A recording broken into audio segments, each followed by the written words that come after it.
Good morning, everyone. My name is Snigdha Sarkar, and I am the CFD Application Engineer here at KETIV. Welcome to today's Ansys Virtual Academy session. Today's session will be hosted by me and my colleague, John Dow, who's going to be presenting the following technical presentation. JD, do you want to take it away, introduce the topic and yourself? Yeah, sure. So we're going to get familiar with something called multi-body dynamics, and that is the concept of doing a type of calculation on rigid bodies. It's not necessarily your traditional FEA because we're not going to be meshing parts. We're going to be doing studies on these rigid bodies so that we can understand the kinetic and kinematic effects of our design. And we're going to be using Ansys Rigid Body Dynamics to do that today. And don't forget to subscribe to our other webinars. We have some for the Autodesk product as well. So please feel free to check those out when you get a chance. And for today's agenda, we're going to cover a problem statement and come up with a solution for that. And the tool that we'll be using to do that is Ansys Rigid Body Dynamics. We'll be using Ansys Rigid Body Dynamics to do a dynamic study on a mechanism. And we're going to export loads out of that study. We're going to find load cases that of interest that seem pretty high. And then we're going to use those load cases to do a stress analysis so that we could get a durability study. And from that durability study, we're going to see if we can optimize it, if we find any issues. So here's the problem statement, or rather, I would like to talk about why using a program like Rigid Body Dynamics is beneficial. Because we might have hand calc solutions for simple mechanisms, such as a piston, which is a slider crank. We might also have derived hand calculations for something like a 4-bar linkage. But what if we had multiple bodies doing multiple different things? And it would be quite tedious for us to do hand calculations for something that might have 15 or 20 degrees of freedom.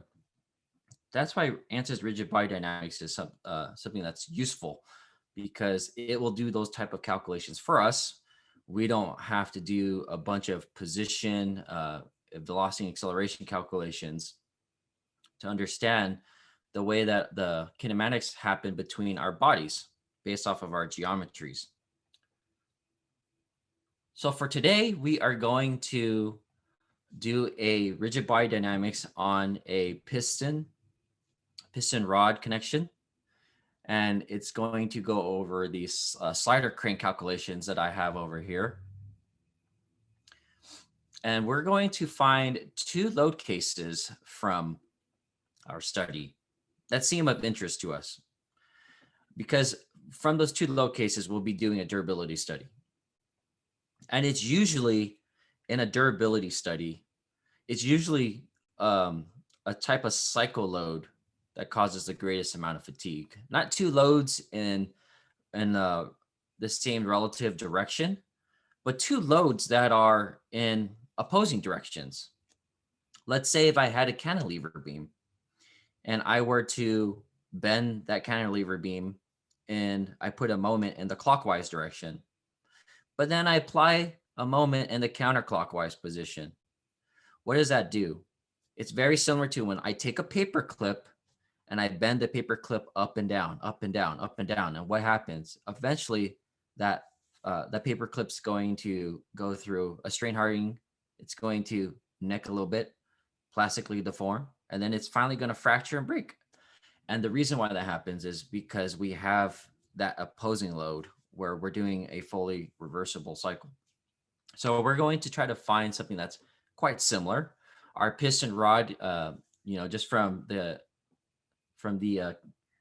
right hand calculations over here that we have, we know that it's not going to exhibit the same type of loads that a cantilever beam being bent up and down is going to go through, but we're going to find some interesting loads. And then we're going to take those loads and do a stress analysis. And this is what our simulation is going to look like. We're going to get to this point here. except ours is going to look cooler because we're going to have 6 piston rods running. And we're going to be collecting a force over time. And from this force over time, we could see our load cases here in a graph form. So let's get started with the demo. Let's get started with the fun part. Here, I already have everything set up and solved. So we'll be working within this project schematic here. We'll be redoing the same simulations that I've already done. And we're going to start by dragging and dropping rigid body dynamics into our project schematic. And we will load in our geometry. This model was originally made in Inventor, and I converted it over to a space claim model. Now I've already gone through the trouble and I've simplified this model as much as possible and removed hardware and parts that we do not need for our simulation. But we're going to open it up in space claim anyways, because I'll be doing something that's going to make it easier for us to do joint connections. I'm going to be using the auto joint connections feature in rigid body dynamics to make things easier for us. Let's see here. Seems like it can't find our V6 engine. That's okay. Let me just duplicate this study and we'll just work off of this one.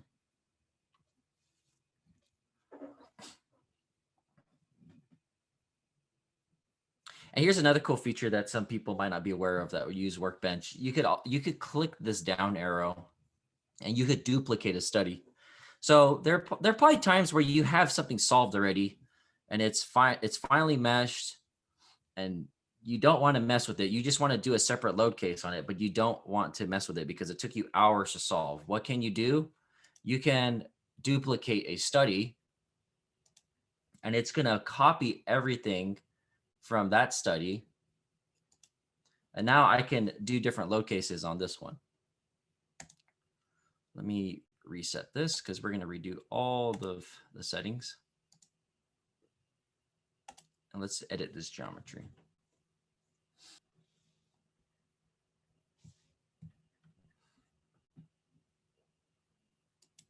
Okay, so I have already set up these different type of groups. I'm going to delete them and we're going to redo them. And I'm going to explain to you why I'm making these groups. Because I'm going to use Ansys connections to automate the way that these bodies interact with one another. Otherwise, if I do it manually, it can take quite a while.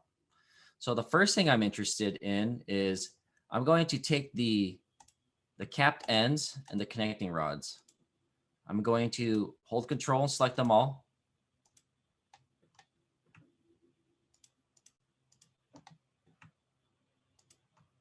And let's hide other bodies.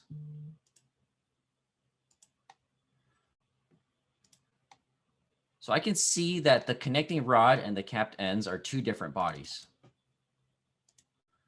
And in my simulation, I want them to act as one body, like they're joined together. So I'm going to use a joint auto connection between these bodies. But notice how close they are. They're very close to one another. I have 6 different connecting rod assemblies. And because they're so close to one another, there's a chance that they might connect to one another. We're going to prevent that inside of Ansys. But first, I want to group these together. So let's group them. And I'm going to name these connecting rod assembly. And I'm going to remember that I want to fix these all together so they act as one.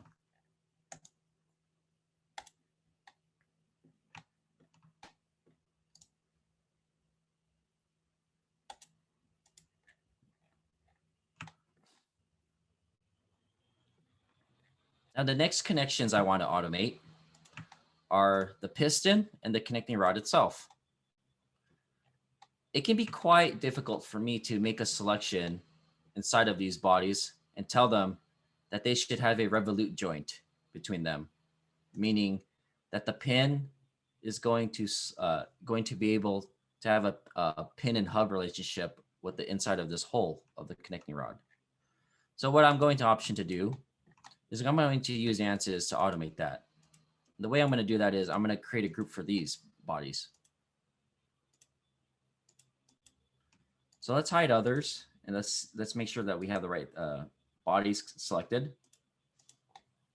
That looks just about right.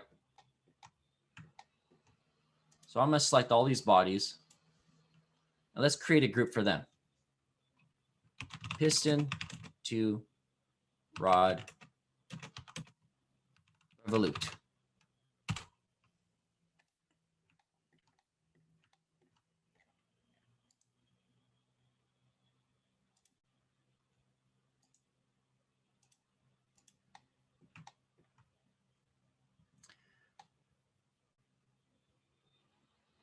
And finally, we have another revolute joint that we're interested in automating. And it's going to be our crankshaft to the connecting rod itself. Because once again, it might be difficult for me to be able to select the interior diameter here of this crankshaft and also select the interior diameter of my connecting rod. So instead, I'm going to option to automate those joints as well. Now I'll explain why we have to make joints in the first place once we get to rigid body dynamics.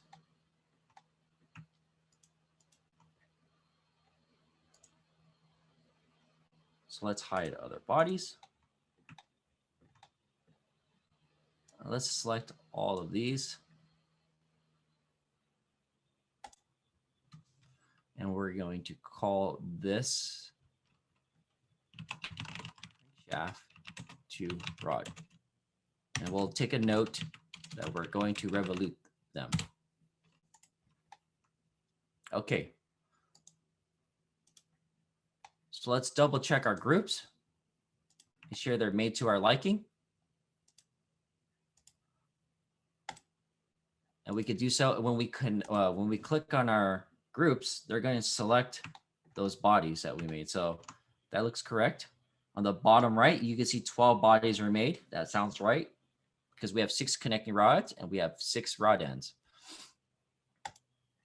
Same goes here. 12 bodies selected. We have 6 pistons and we got 6 upper connecting rods. And finally, we know that there's a crankshaft and there's 6 connecting rods. So you can take a look on the bottom right. It says there's 7 bodies selected. So we are done here.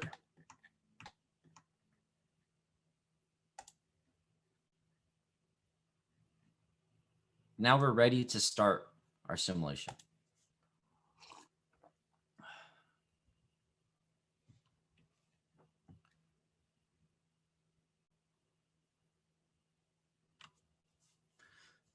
So for the sake of this simulation and this demonstration, let's assume that we're starting with plain carbon steel. We want to see if these piston connecting rods can be made out of plain carbon steel. That'll be the story. And we're going to do a study on them and see how many cycles can they run through the simulation before they fail.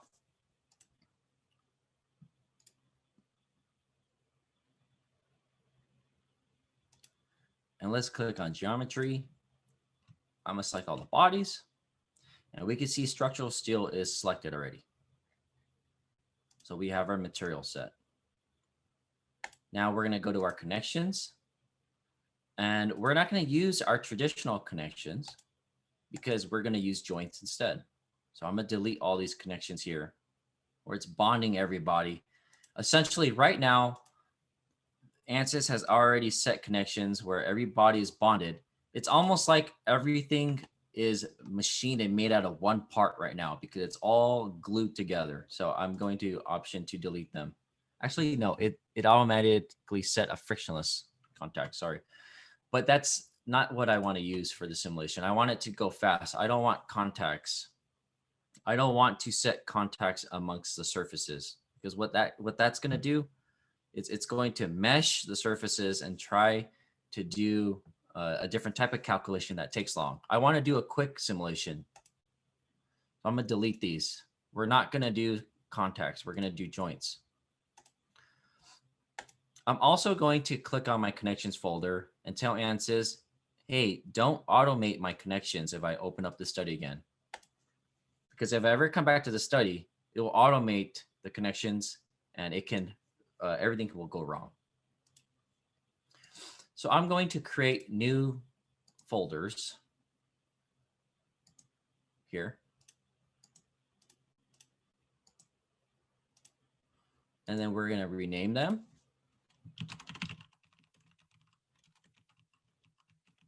Rod assembly. It's always nice for us to name our folders so we can keep track of things. This into rod.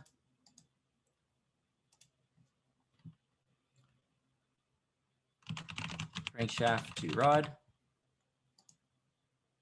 And this one I'm going to name ground.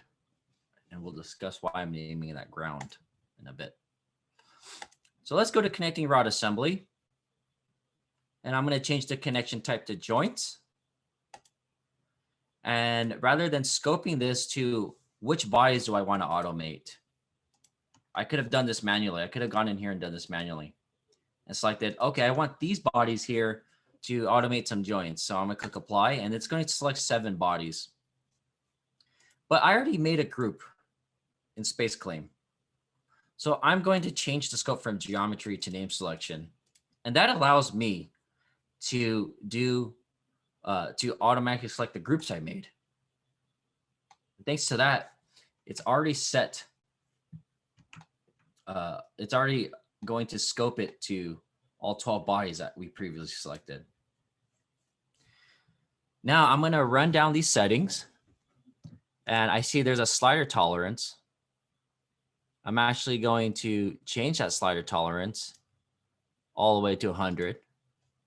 And what that's going to do is it's going to reduce the tolerance so much that it's only going to create automated fixed bodies amongst one another to bodies that are actually touching. Because I'm scared that this little gap here, it might make a contact and I don't want my pistons to be glued together or fixed to one another. So I'm going to slide that up.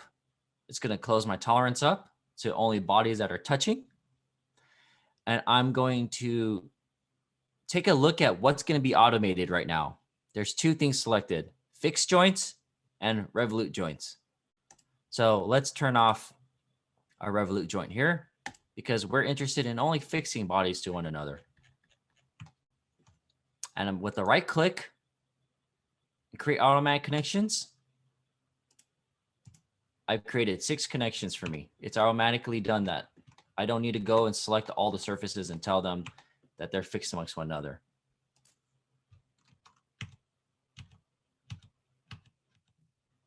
Now let's do that again. But this time we're going to do the piston to our connecting rods. We're going to change the to joints, the name selections, and we're going to do piston to rod. And if I ever want to check or change these groups, I could always go over here to where it says name selections, and I could always change and add different bodies. If I forgot to do one, then I could add it here.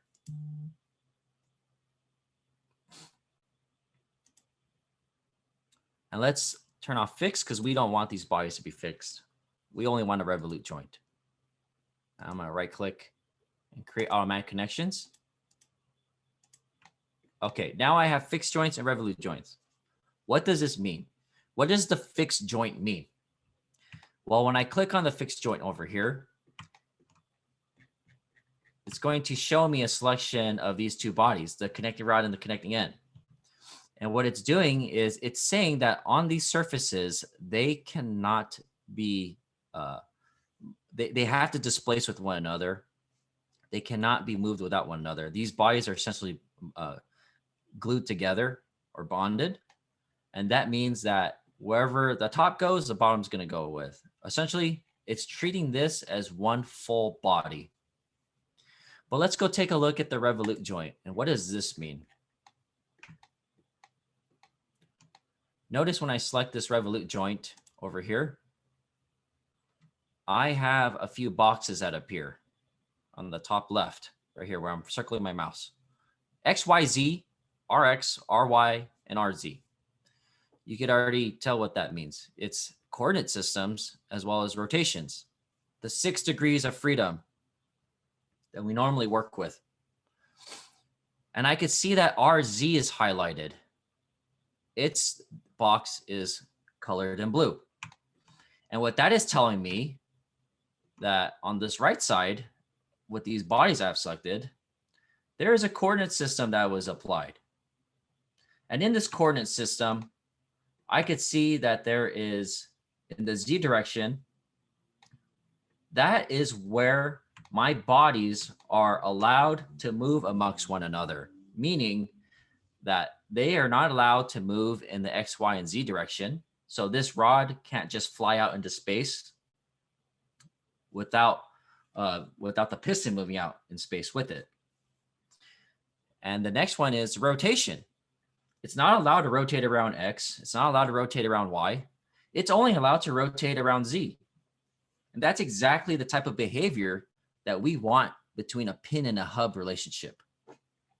Perfect. So let's finish up and automate the rest of our joints.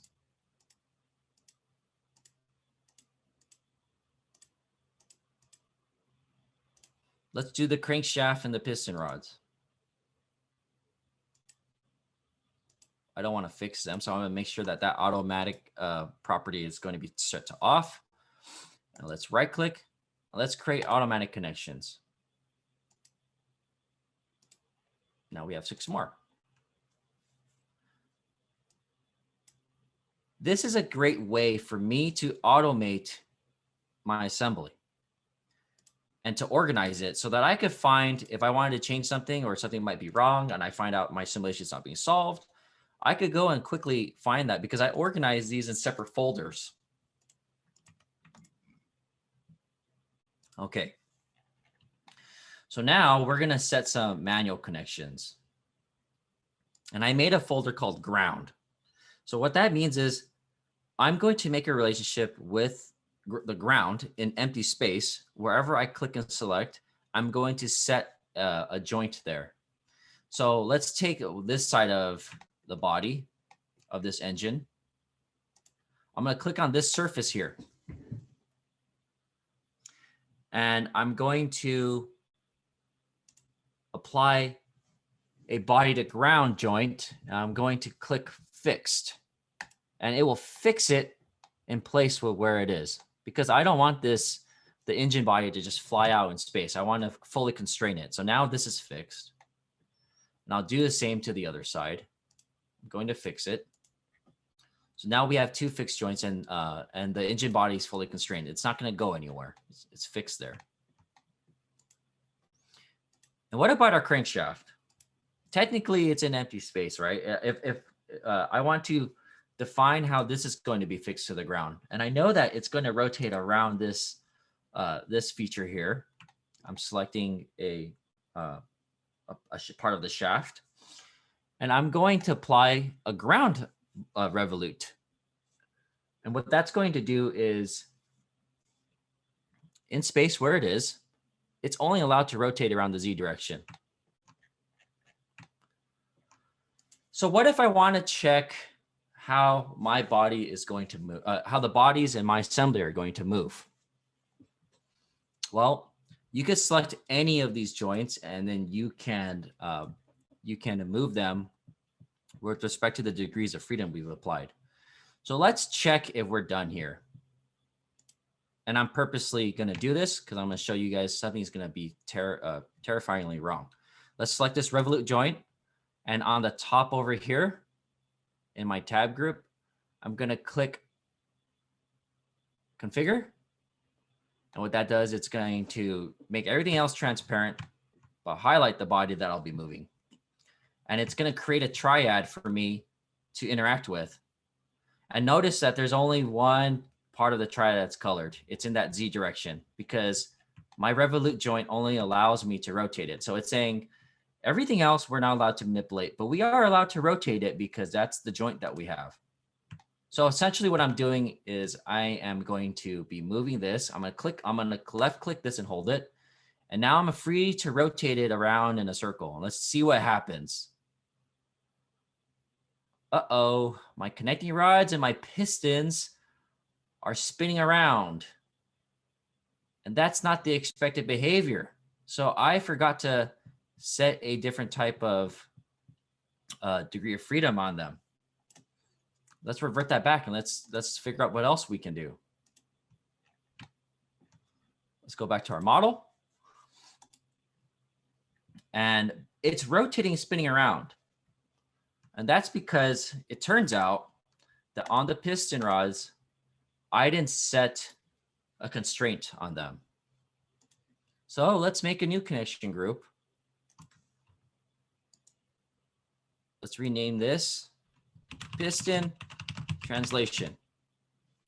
And how would I want to constrain this piston here? Well, I want to constrain it so that it moves up and down amongst this port here. And I could do so by selecting the exterior of this surface. I'm going to make sure this folder is selected over here on the left, my piston translation folder I just made, because whatever joint I make now will go in that folder. And I want this piston to translate in its actual direction. So I'm going to select this cylindrical surface on it, and I'm going to hit body to ground again. And this time I'm going to hit translation. And the translation joint only allows movement in one direction. So let's take a look on the top left, and I can see my boxes and I see only X is selected, meaning it can only move in the X direction. And for reference, the coordinate system that creates is in the center of my piston. And it just so happens because I selected the exterior surface, it's going to set a movement in the axial direction. So now my piston is only allowed to move up and down in this X direction. And I've made one so far. Let's go and let's make the rest of them. I got 5 more. So let's just do that quickly.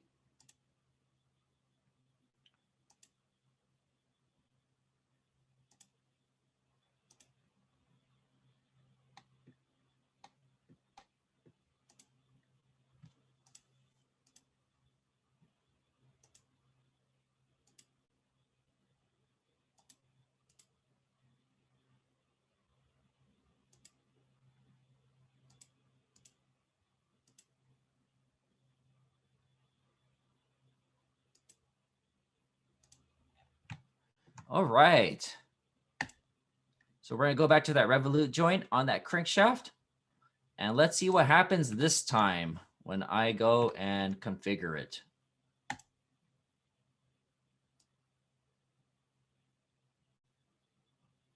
Oh, I did it too fast. Let me try that one more time. And yep, that's the expected behavior, because as I rotate this, I could see the pistons are moving up and down.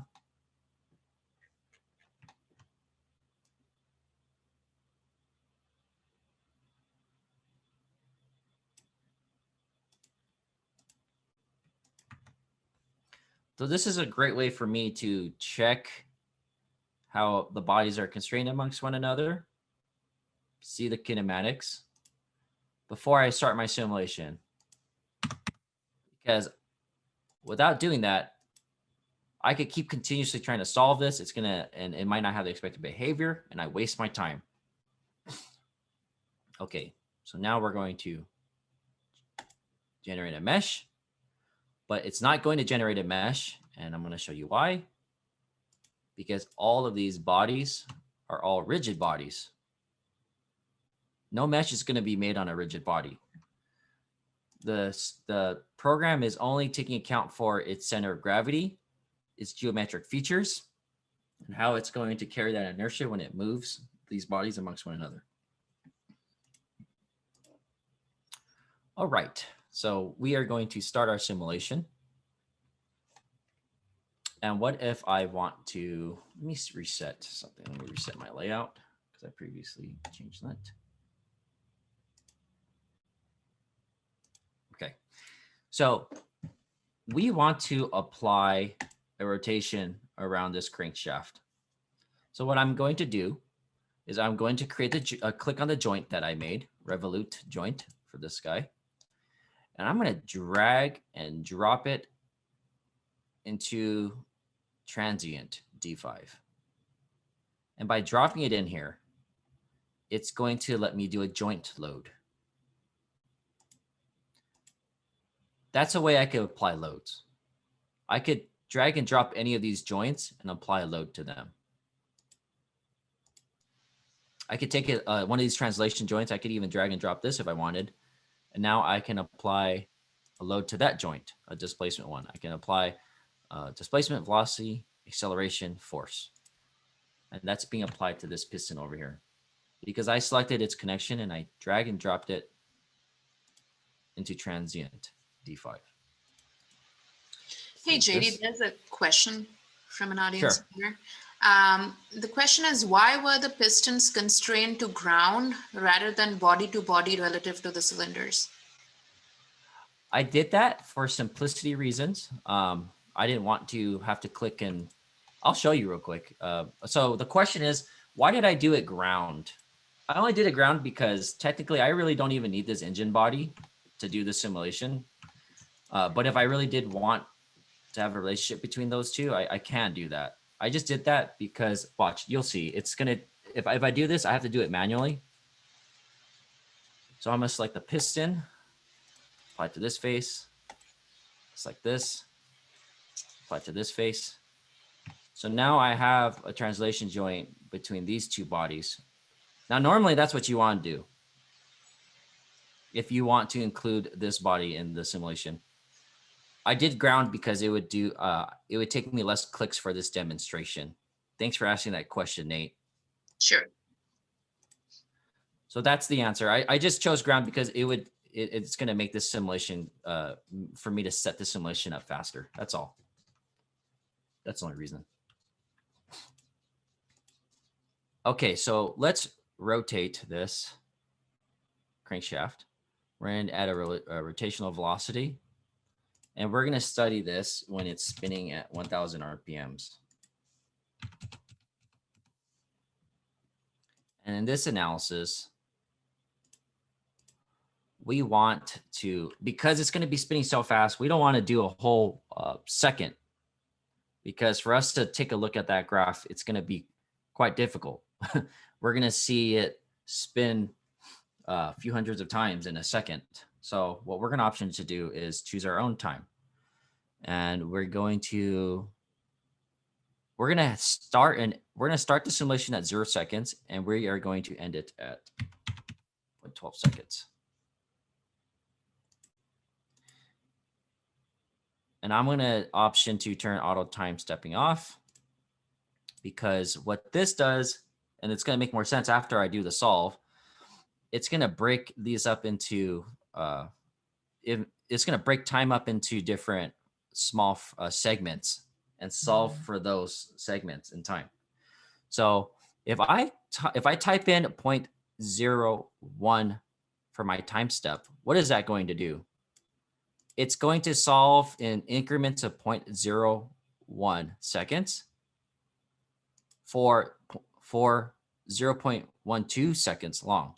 So what that's going to do is it's going to break this up into 12 segments and solve for 12 points.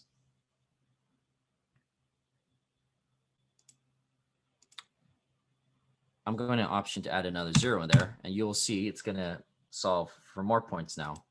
It's going to break that up into segments. It's going to break up 0.12 seconds into fractions by 0.001 seconds. It'll make more sense when I solve. Let's right click here and let's get the solution. I am interested in angular velocity of this body, just to make sure we did it correctly. And we're going to do that in the X direction. What coordinate system is the X direction? Well, that's going to be set to the global coordinate system here. So I can see X direction here. So we're going to measure rotation around there. And then we're also going to find one of our piston rods that we want to do our simulations on. This piston rod right here, I'm clicking on it. I want to know the kinetics of this. I want to know the reaction forces that are happening on it. Specifically, the force between it and the piston. So how can I do that? I'm going to show you guys a pretty cool trick. How can I find the joint between these two bodies? I'm going to hold control, click on the piston rod, click on the piston. I'm going to right click into empty space, go to joints for these two selected bodies. And what that's going to do is going to select all the joints for these bodies here. Let me try that again. I'm going to go to joints common amongst these two bodies. And this time it's only going to select the joints between these two bodies. Now I'm going to take this joint because I'm interested in getting a result for it. So I'm going to left click on this joint, but I'm not going to drag it in the transient part this time. I'm going to drag and drop it into the solution branch. And what that's going to do, it's going to give me a joint probe. And it's currently probing for forces. That's what I want. And let's get the magnitude of that force vector. So I just want to observe the total force. All right, so we're ready to solve this. We're ready to see it in action. So I'm going to right click and solve it. And you're going to get to see this solve relatively quickly.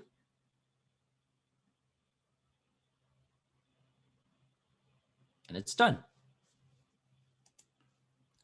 Angular velocity is constant because that's where we held it. And here, let's take a look at the joint probe. And we're going to animate this now. We're going to get to see this run. I'm gonna do an animation for 10 seconds. And we are going to option for 100 frames. Oh, before I move on to animating this, let's take a look at what was solved on this on the tabular data on the bottom right here. So from 0 seconds all the way to 0.12 seconds, it broke it up into fractions by the time step I selected. Each one of these is 0.001 seconds, and it continues to add 0.001 seconds for the next time. And it's solved for forces between that. And that's what those analysis settings I set over here. Let's click on analysis settings again and look. The end time I put 0.12 seconds. How many times do I want to break it up by? In fractions of 0.001 seconds. That's what I did here. And that's the results that we have. We broke it up. Okay. Now we're ready to animate this. We're going to animate this in 100 frames for 10 seconds. Let's take a look at it from this view here. And then let's hit the play button. And that arrow that we see is the total force. And the greater that arrow, the more force is being applied. So we can see there's certain times where not much force is being applied on the connecting rod to the piston.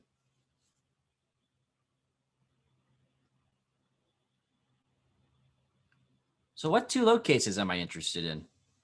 I can utilize this graph to find those load cases. Well, one of them, I can see a peak here. And we're going to go look at peaks. I can see this peak here. So I'm going to click it on the graph over here.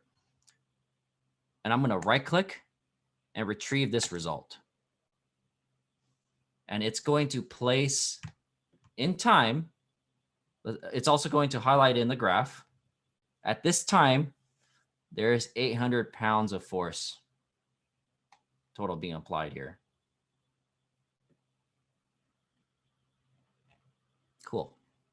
I like that. I like this reaction force. It's pretty high. And I want to do a study here. I'm concerned here that this force might be a little too much. So what I'm going to do is while this force is selected, I'm going to right click on my joint probe while the time that I'm interested is selected already. So it's at 0.049 seconds. I'm going to right click and I'm going to export motion load. And what this is doing, it's taking the reaction forces from our study and we could apply it in a stress simulation later. Let's save that. Motion load number 1 for our AVA. I'm going to save this and let's go on to the next peak. Give that a second to save. It's generating a text file for us. And let's go on to the next peak. All right, here, this one looks great for us to take a look and study. Let's retrieve this result. And the force is acting in the opposite direction. Now, this might be a peak of interest for me. I'm interested in this load case now. So I'm going to right click, export motion loads. And we're going to name that motion load 2 AVA.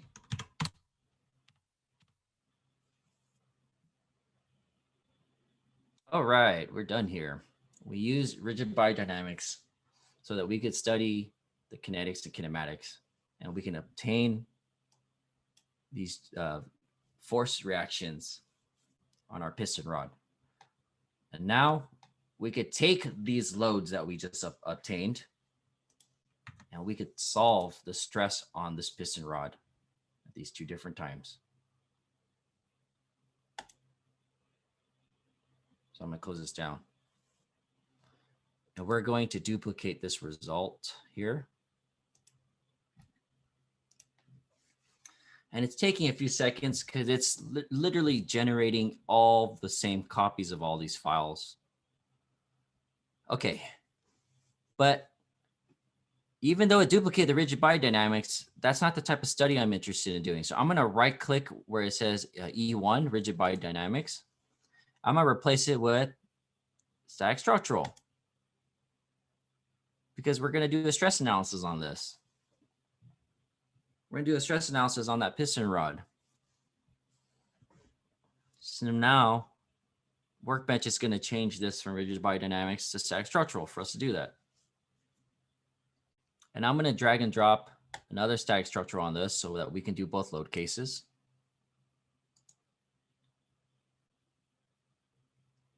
All right. Let's do our stress analysis from those load cases.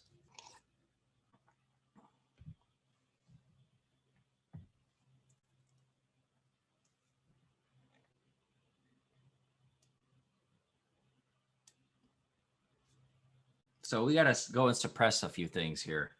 The first thing we want to do is make sure that the body and interest, we're going to click that, right click, and we're going to suppress all other bodies.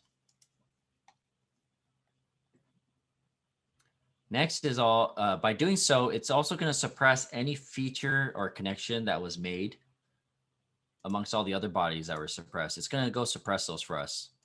But let's just double check and make sure. Okay, everything's suppressed. Good. We don't got to worry about those, any errors. And the next thing we're going to do is we got to generate a mesh on this. But remember, in the previous setting, it was set to rigid body. So now I got to go change this back to a flexible body. And by doing so, we can now generate a mesh over it.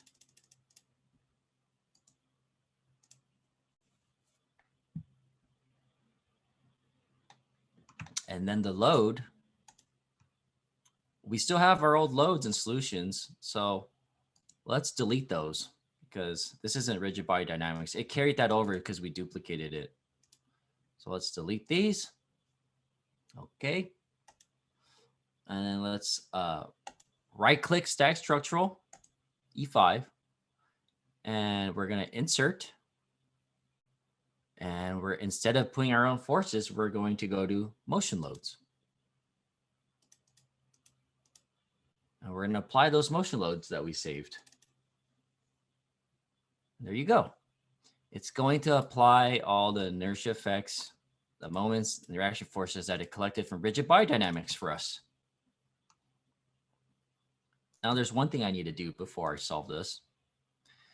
I'm going to turn on weak springs. Why am I doing that?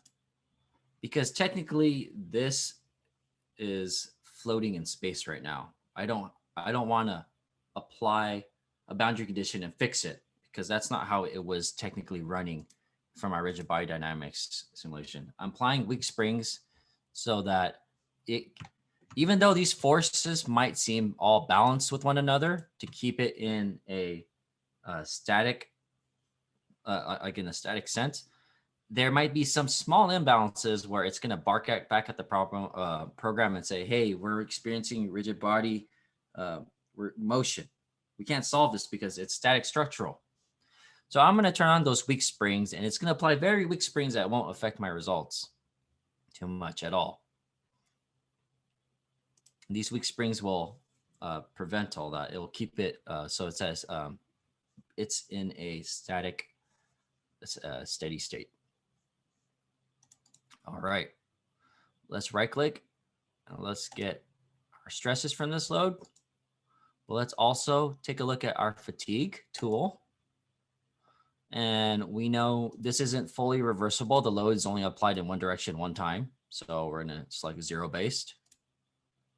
In our fatigue tool, there's different failure modes of fatigue. Not going to recommend any to you guys because you guys might be doing fatigue on different type of materials. I'm selecting Goodman. That's what I'm familiar with for using for steel. So I'm going to use the Goodman. I'm going to right click, and I want to know the life. How many times can it cycle through this before it fails? All right. And now let's solve.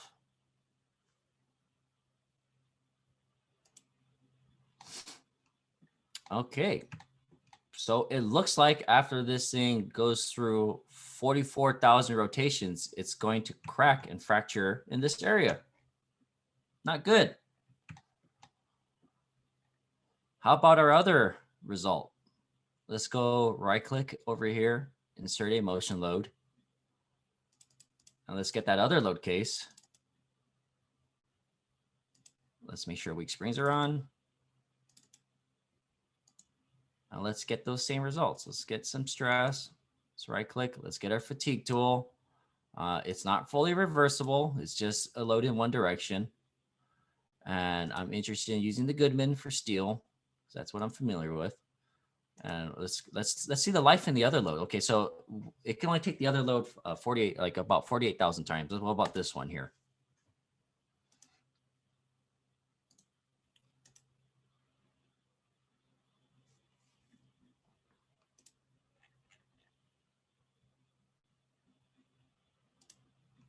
So it's all red. Is that bad or good? Actually, if I look up on the top bar, Ansys is telling me it technically has infinity life. It could take that load as many times as it wants. So load case number 2, it's low enough. I'm not even worried about it. But what if I am concerned with the combination of these two load cases together? What can I do? Well, because in Workbench, I connected these two studies, E and F, together, we're going to do a fatigue analysis with both these load cases combined. So scroll up to the top of your tree, right click, insert, solution combination.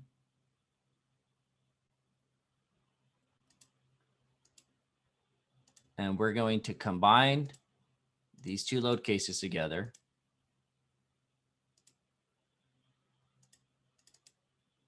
And for the first study that we want to do, we're only going to do one. We don't want to multiply. These are like multipliers, right? If I type 2, it's going to apply 2 times the load. If I type 0.5, it's only going to type, or it's going to apply half the load. So I'm going to say, I'm going to put 1 for both of these because I want the loads to just be scaled. It's a scale factor. So I just want to scale at 1. Okay. So 1 and 1. I'm going to right click and insert my fatigue tool. And instead of fully reversible or zero base, this is non-proportional loading. It's going to take the load from one and the other. And it's going to apply a study. Let's do that Goodman again. And let's check the life.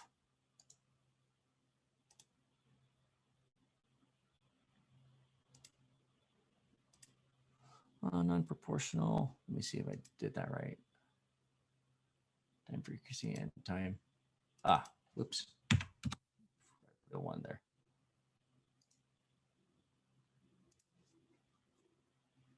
So when I combine both of these loads, that's a full cycle, right, of the piston and rod going through.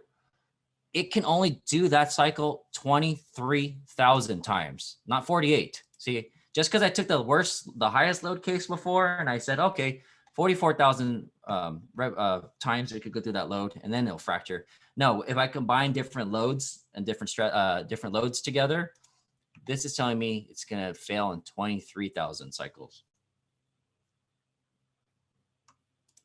That's the most important information I got from this whole study. I got 2 different load cases combined together so I could do my fatigue study. JD, this is really cool. We have another question. 1 second, see that. Let me finish because we're running low on time. I just want to finish the last part. It's done. Sure. The last part was, okay, maybe there's a reason why we don't make connecting rods out of carbon steel. The majority of them are made out of something hard, something strong. What is that type of steel? It's usually a 4000 series steel. What if I swapped out this steel here for 4340 low alloy hardened steel, where it has quite a bit stronger strength, quite a higher fatigue strength as well, the endurance strength. Let's do that. I'm going to take this material, I'm going to apply it. I'm going to apply 4340 steel, and we're going to do this whole study all over again, but we're going to swap out the material. So let's go select that connecting rod, and we're going to replace it with the 4340 steel, and let's solve everything, and let's take a look. So what we did right now was structural steel has a tensile yield strength of 36 KSI. This 4340 steel has a yield strength of 250 KSI. So it's a quite bit stronger material. It's a quite a bit stronger type of steel. Come on, show me the 4340 proper. Oh, sorry. Whoops. It's over here. Take a look at that. Oh, sorry. It's 230 KSI. All right. Scroll down. It didn't solve for some reason. Inertia effects. Okay. I apologize. So let me just open up the other study because I know we're running low on time. I just want to get the one that I know that ran, because I already swapped the material on this one. Snida, can you read me that question, or I could take a look at it? Sure. It says, if we did this study with parts flexible enough to affect the geometry, will the kinematics be updated? You can't do RBD with flexible parts like that, Nate. There's something called CSM component, or CMS. There is a way for us to put a flexible part, but we can't simply just change that body. Nate, I might have to get with you on that later. It's called a component mode synthesis in the RBD. What Nate's asking is, can I go back to the RBD study and can I just apply a flexible body in there and get the simulation results? No, you can't just change it to a flexible body, but there is a way for me to take my RBD study. Let me just pull up my PowerPoint again. Check this out. You see this body in here? There's actually a way for me to take this body and actually mesh it and have stress results inside the RBD. I didn't cover it in this session. I might cover it in our next session, or I might upload it as a tips and tricks. But yeah, let's take a look at this where I swapped it out for 4340 steel, and bam, take a look at that. Combined loads, fatigue life, this connecting rod, it's ready to run at 1000 RPMs without an issue. So we got infinity life on this now. So this whole study told us that carbon steel was not the right choice. Thank God we did this simulation, because now we avoided a failure. And now I have this connecting rod with 4340 steel. It's strong enough. Let's fabricate a prototype and let's test it out. I didn't have to test the carbon steel. I didn't have to waste my time. So that was our simulation. It's done. So that concludes our demonstration. Thank you for your full hour. I hope you guys all learned something great and fun. JD, thank you so much for this wonderful demonstration. Really learned a lot today. Thanks, everybody. And Nate, I'll connect with you. I'll send you an email a little later today. Thanks for asking those questions. Okay, Rudy. Bye. Thank you, everyone.